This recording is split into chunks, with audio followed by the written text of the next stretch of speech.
I'm Tom Callis. I'm a martial arts teacher and business consultant to people who own martial arts schools or intend to own them. What I want to talk about today is what you teach in your martial arts school. I'm assuming that you come in with some physical base. You have jiu-jitsu or karate or whatever your style is, kung fu, aikido.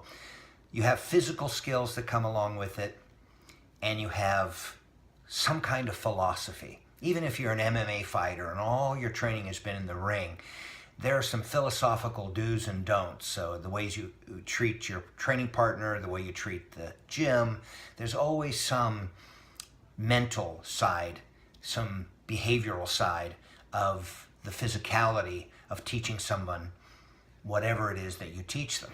Beyond that, you're limited in what you impart, especially to young people, but older people are really just young people in older clothing.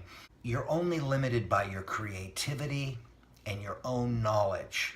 So any subject that brings people together as a community, that allows you to expand the lessons from the ring to the home, from the ring to the office, from the ring to life, from the mats to life, out of the dojo, into the world. So whether they're lessons in art or music or architecture or astronomy, you're only limited by your own interests and by your ability to put together interesting projects that make or cause your students to look at the world just a little bit differently.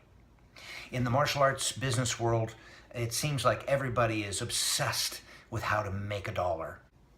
I think that that's important to know the business aspects, but beyond the business, there's a kind of education required of the instructor. There's an expansion of knowledge and understanding and creating experiences that speak of what it is the teacher does.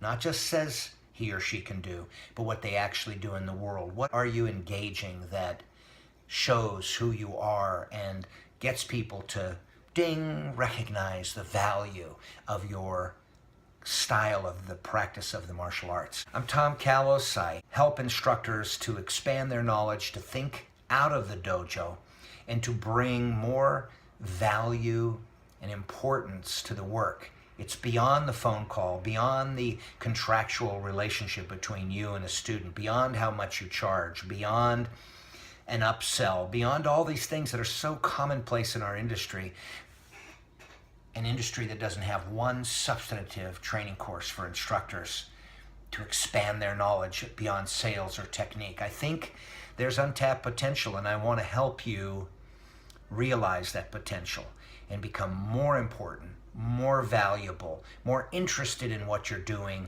I want you to be stimulated and excited, and not just about teaching the same form to a new set of students, but about things that you realize, because I'm a martial artist, because I have these skills, because I have this school, I can do increasingly important work in my community if I just think. I'm here to help you think through that and actualize that reality in your community, so that when people come to you, they're not comparing your price to the price of the guy down the street. They're looking at your work, and there is no comparison to anybody in your community if you apply yourself to your work that way.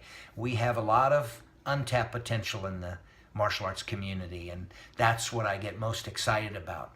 Show me and tell me and illustrate what it is that you're doing that makes the cost of your lessons insignificant, that makes people stop, look, and listen, and realize that the martial arts isn't just for the mats. It isn't just for the ring. It isn't just performance or entertainment. There's something in it that makes the world a better, stronger, and healthier place.